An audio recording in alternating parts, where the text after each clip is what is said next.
What's going on, everybody? Welcome back to another episode of Chatting Comics with Space Chimp Comics. I'm Dan. And I'm John. And today we are going to count down the 5 wackiest, silliest, maybe even worst supervillains ever invented. Yeah, it was my idea to have this, and I'm not sure we should say the 5 worst because there's so many of them. Right. That we may want to come back to this topic. Okay. Again, so among the 5 worst, there's some really bad today. Supervillains. Yeah. And super villains because they're not. There's nothing super about these right, at all. Right, exactly, or even villainous in some cases. Yes, right, and some are done just for comedy reasons. Right. I don't know if you have Condiment Man. That was Condiment King was actually going to be my number 5 selection. Wow. So why don't you start us off then? Yeah. So. And that was unplanned. This is just gold, TV gold. Condiment King I had remembered from the animated series. Yes. And I wasn't sure if he was invented for the animated series or if he seems so much like a wacky Silver Age character that would have been created in the 60s, Yeah. But in researching him, I found out that he was created for the animated series by Bruce Timm and Paul Dini. And he was created basically as a parody of campy villains that Batman would have fought in the Silver Age. Right, and I thought he was also a parody of the villains on the Adam West, Batman show from the 60s a little bit. Oh, yeah. They had Egghead and King Tut and some real corny, Which reminds me, I wanted to issue kind of a redaction from the Grey Ghost episode. I had said that Vincent Price was King Tut, but he played the Egghead. Okay, that's what I thought. Yeah. Yes, okay. Yeah. Vindicated, folks. So, yeah, we know what we're talking about sometimes. Sometimes. Most of the time. Most of the we were time. close. Right. But, Condiment King, I don't know, but I saw some pictures of him, and it looks like he has, ketchup and mustard dispensers, Yes. almost like Mr. Freeze on his back. Yes. And now, the only thing, I don't think he has any relish. No relish. And if he was truly villainous, he might have a little hot sauce to spray in somebody's eyes. That's true.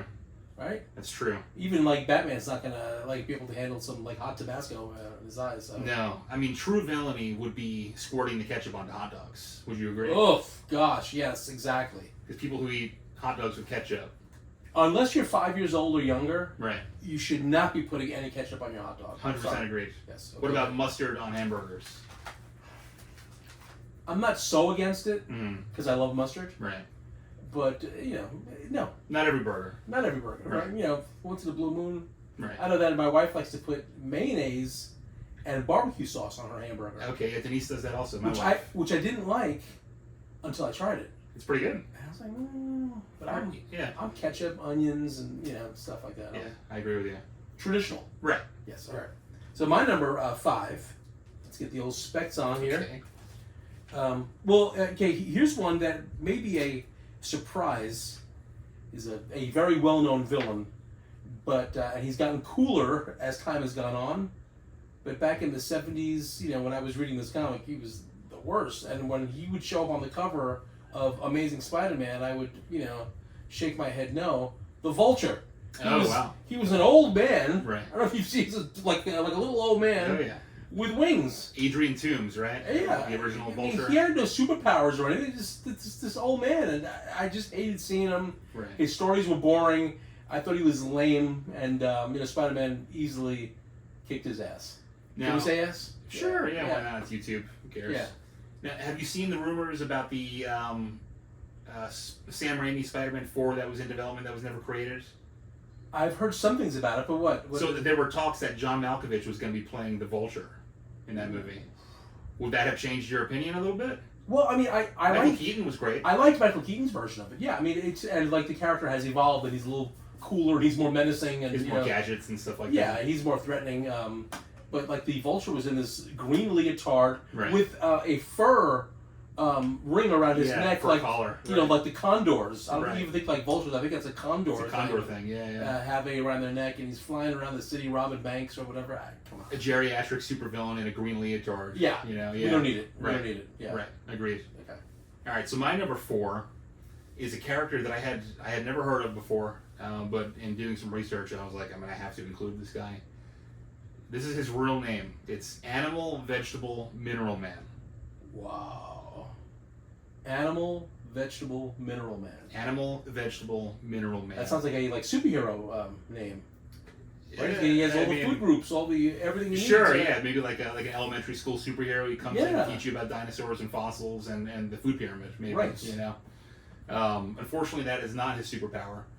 He's a Silver Age foe of the original Doom Patrol, which kind of falls in line with Doom Patrol. They're kind of a quirky, weird superhero group. You know, a lot of Is that the outcasts. group that was was it formed as a parody to like something that Marvel was doing, or? I'm not sure, to be honest with you. Oh, okay. I don't know. I don't know. But there was a great show on the DC Universe and HBO Max, and then a great comic book run by Grant Morrison. But yeah, basically he was a scientist that falls into a vat of amino acids. Ooh. And it gives him the right arm and leg of a plant, the left arm and leg of diamonds, a half torso of a human body with a human head, half, and the other half is the torso and head of a T-Rex. I have a bottle of amino acids in my pantry. I am not going near it. No. So I don't want that spilling on me. No, definitely not. Definitely not. But so, why the T-Rex? I don't understand that. And again, it's the Silver Age. They just had quirky, weird superheroes and supervillains. What was his goal? Do you know? I think he wanted revenge. There was another scientist that he accused of stealing his ideas for some sort of like anti-decay ray. And well, that makes sense. You know, all these characters that are spurned, they fall into vats of something. Yes. Well, you have to have a vat of something really dangerous laying around your lair, right? Just in case, But as I was going to say, if his like motivation was riches, he could just chop off his arm. If it's made out of diamonds. Exactly. You're good to go. You're good to go. Wow. Alrighty, that's pretty lame, Dan. Oh, and by the way, I just want to share this. My stepdaughter Emily, she got me this one year for Christmas. The Legion of Regrettable Supervillains. So I only got one out of this book. Okay. They're really quirky villains in this, and really regrettable. Yeah. So I'm going to go with a Batman Golden Age villain. Wow. This guy today, you would find this guy probably like around Times Square with a like dish or a cup asking for change. His name was the Penny Plunderer. Oh wow, okay, I'm not familiar with this character. I wasn't either. I was doing some research on this and I wanted to find somebody really off the charts, but that was a main superhero comic. He was obsessed with pennies. He didn't really have a superpower. He just would like to rob banks and get all their pennies, and he was just obsessed with them. He was the Penny Plunderer. Wow. I don't know a whole lot more than that about him, but just his name alone. Yeah. And he didn't have a costume. He was just like a gangster. I was just about to ask you what his costume was. He was a gangster. He had his henchmen, and they'd rob pennies. But I guess pennies back in the Golden Age were...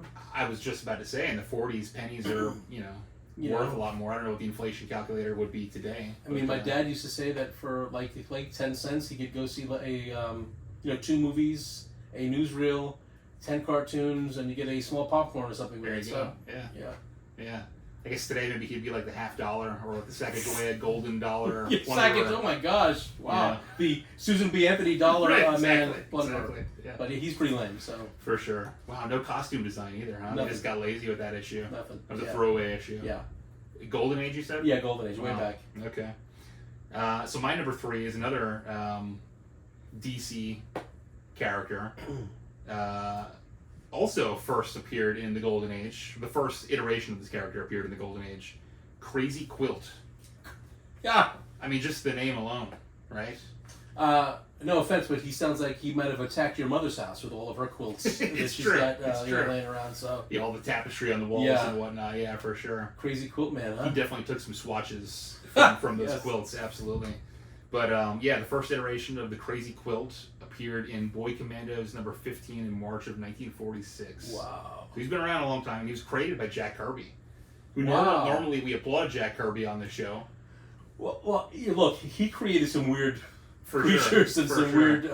they can't all be winners, I guess. Right, yes. They can also. So who was his main nemesis? Or is it just the Boy Commandos? He fought against Batman and other characters. Oh yeah. And he's even appeared in more modern day comics. Like Kevin Smith wrote a comic book called The Widening Gyre that came out in the early 2010s, I believe, and he appears in the comic and stuff. But basically, he's just this painter who leads a double life as a master criminal.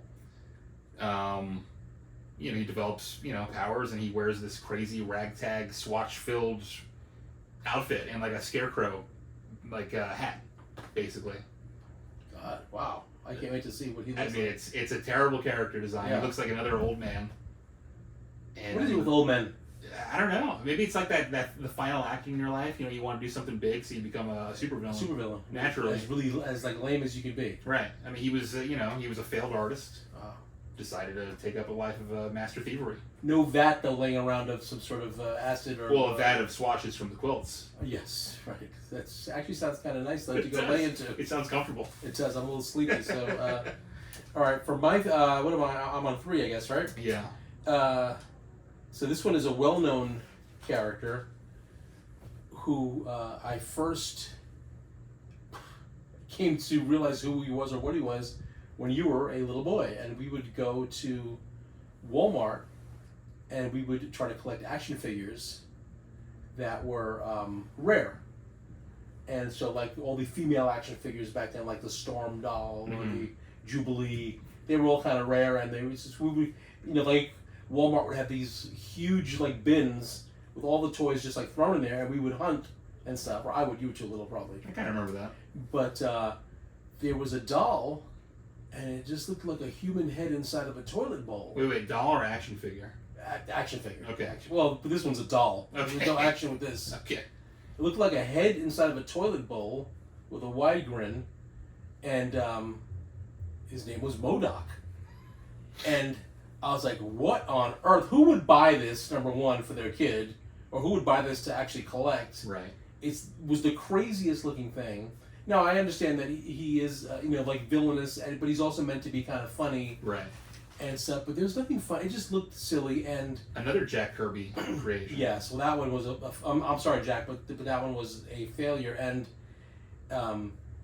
like my feelings got amplified even more so by that terrible Ant-Man Quantumania movie.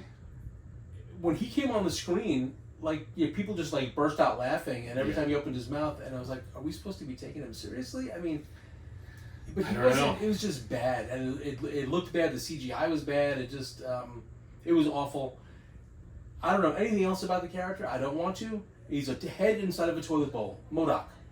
MODOK is actually my number 2 selection. Wow. So I knew we would have some sort of overlap. For sure. Yeah, he was created in 1967 by Stan Lee and Jack Kirby. First appeared in Tales of Suspense number 93. Wow. MODOK is an acronym. It stands for Mechanized Organism Designed Only for Killing. And the name is 1,000 times cooler than the character. Oh my gosh, yes. You hear MODOK and you hear what it stands for, and you're thinking of like Deathlock the Demolisher. Right. Or somebody like that. Somebody who looks badass. Deathstroke or somebody like that, Yes. Yeah, I mean, my first exposure to MODOK, I think he was in a lot of the early 90s Marvel cartoons that were on the weekends. The X-Men he was in the yes. X-Men. Maybe not X-Men, but maybe the Fantastic Four show. I think he might have been in the Fantastic Four show or like Iron Man or something like that, but I never really had a strong opinion about the character until Ant-Man Quantumania. Wow. And that movie to me is the worst entry in the Marvel Cinematic Universe. I couldn't agree more, and we will actually rank these, I think, in a future episode. Yeah, in a for sure. future episode. But his character is just so bad, and it's a shame because the actor, he's a good actor. He was in House of Cards. I love that actor, yep. Good actor. Corey Stahl, I believe his name is. But man, the character was terrible. The CGI for his face was laughable. Yeah. And come on, he's a funny looking character. Like, you can't. His legs are like this big, and he's just. Yeah, I mean, you could really only use him for comedic relief, I guess. Yeah. Maybe that's why he was in the movie, but it just didn't work. No, it did not. All right, speaking of comedic relief, here's one that's going to blow you away, all right? Egg Foo. Okay, yes, yeah. You know? I do, yeah. Oh my gosh. He is a Chinese communist agent. Right. Shaped inexplicably like a giant egg. And his superpower, at least he has a superpower, he whips his Fu Manchu-like mustache. Wow. And he used that power to fight against Wonder Woman. Is that a power? Well, I guess it's a power. I mean, if I could use my beard, it's short, but if I had a longer beard, if I could use it to whip you, That's true. Okay. right? It's kind of a It power. does take some dexterity, I guess. Although I would probably use mine to open up beers or something. Yeah, exactly. You know, grab some peanuts, Something change the heroic. channel on the TV. Right. Right. Exactly. Change the page on the comic book I'm reading. Right. Yeah, something good. But he used his to whip Wonder Woman. Wow. She got whipped by Egg Foo's Mustache. mustache. Wow. I mean, everything about that character just sounds problematic in It's, today's well, society. and he's like very, like that, like old stereotypical Asian. Right. It's just not good. It's not good. That would never fly today. No. Nor should it. That sounds like a late golden age, maybe early silver age, with 50s, 60s. Yes, I think it was early Silver Age. Yeah, Okay. and it's a shame because Egg Foo Young happens to be one of the most underrated Mhm. Chinese food dishes. Right. I rarely order it now, but I used to order it a lot more when I was younger. But Do you order less because it's been tainted by this Egg Foo character? no, I just learned about him today. Okay. So no, I just order it less because I just like other stuff more. That's fair. But Egg Foo Young, yeah. So, Wow. yeah, That's pretty bad. wild, man. Yeah. Was he originally a Wonder Woman nemesis, or was he? Yes. Okay. Yeah. So that was his origin. Was How did he that. become Egg Foo? Was he like a hibachi chef that fell into a vat of sesame oil? I am gonna have to research more. All I know is that he was a communist agent Okay, trying to spread. Oh, so I guess that's the 50s. I guess, that makes sense. Yeah, right? He's trying to spread the Red Scare, right. and Wonder Woman to the rescue. That's fair. Okay. Arms and legs, or was he just like a Humpty Dumpty kind of guy? The only pictures I saw were like a Humpty Dumpty kind of a guy, but I think he had little arms and legs. But he was the size of like a building. So he couldn't have had a shell, right? He was huge. No, it was his head. It was just He's like a shapes. hard-boiled egg. Yeah, Okay. Wow, yeah. that's something. Hard-boiled egg without the shell, I guess. Right, right. It's already been cracked and everything, ready to Yeah. go. Yeah. Or just have a little salt on it. Oh man, forget about it. A little salt, Wow. and pepper, hot Oh. sauce maybe. Mm. Hot sauce on a hard-boiled egg. I've never done it. Oh, you I have may to. have to try that. You haven't lived. I haven't lived. All right, so my number one is a pretty popular villain that's been around for a long time, another golden age creation, Mr. Mxyzptlk. Yes. I think I pronounced that correctly. Mxyzptlk. Yes. I don't know how it's pronounced, but I know of whom you speak. First appeared in Superman number 30 in 1944, created by Jerry Siegel. Original iterations of the character, he's like an old man with wispy white hair, and he wears this weird long yellow skirt Oh, really? with like purple go-go boots. He's supposed to be like the imp from the fifth dimension. They've kind of updated his character design in recent memory, updated where he's wearing like a three-piece suit and like a bowler hat now. Yeah. But just an annoying character. Every time he's come up in a comic or in like the animated series from the 90s, I was like, oh god, here we go again. Yeah, when I was growing up, Dan, my dad would often come home with comic books for me.